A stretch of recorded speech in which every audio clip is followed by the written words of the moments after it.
বাজারে বেড়েছে সব ধরনের সবজির দাম। টাঙ্গাইলের বাজার দর জানাতে সরাসরি যুক্ত হচ্ছেন সহকর্মী আতিক রহমান। আতিক, বাজারে সবজির সরবরাহ দরদাম সম্পর্কে আমাদের বিস্তারিত জানাবেন। ধন্যবাদ জেসিকা। আপনি জানেন যে গেল এক সপ্তাহের ব্যবধানে কিন্তু অনেকটাই সবজির দাম কিন্তু ইতিমধ্যেই বিভিন্ন যে পাইকারি খুচরা ব্যবসায়ীরা কিন্তু অনেকটাই তারা বলছেন যে আসলে অতিরিক্ত যে তাপদাহ এবং গরম গেল এক মাসের এই কারণে কিন্তু অনেকটাই সবজির দাম কিন্তু বেড়েছে এবং বিশেষ করে আসলে কৃষকদের যারা সবজি আবাদ করেছিলেন তারা কিন্তু অনেকটাই যে ফসল সেগুলো কিন্তু আসলে নষ্ট হয়েছে, যার ফলে এই সবজির দাম কিন্তু বেড়েছে।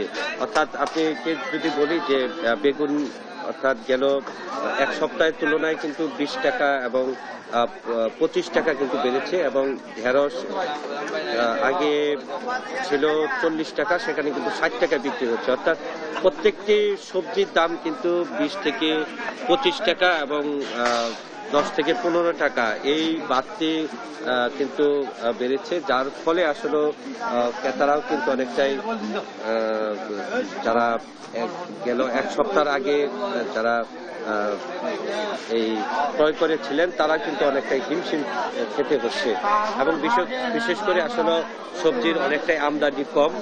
অর্থাৎ খুচরা এবং পাইকারি বাজারেও কিন্তু সবজি খুব একটা বেশি কিন্তু পাওয়া যাচ্ছে না এবং যেগুলো আসলে এই সবজি নেওয়া আনা হচ্ছে সেগুলো কিন্তু অনেকটাই দেখা যাচ্ছে যে খুব একটা বেশি আসলে পাওয়া যাচ্ছে না। একটু কথা বলবো, কি অবস্থা, সবজির দাম কেমন, কি মনে হচ্ছে? আগের চেয়ে বেশি অনেক। আগে বেগুন ছিল 30-40 টাকা, এখন 60 টাকা।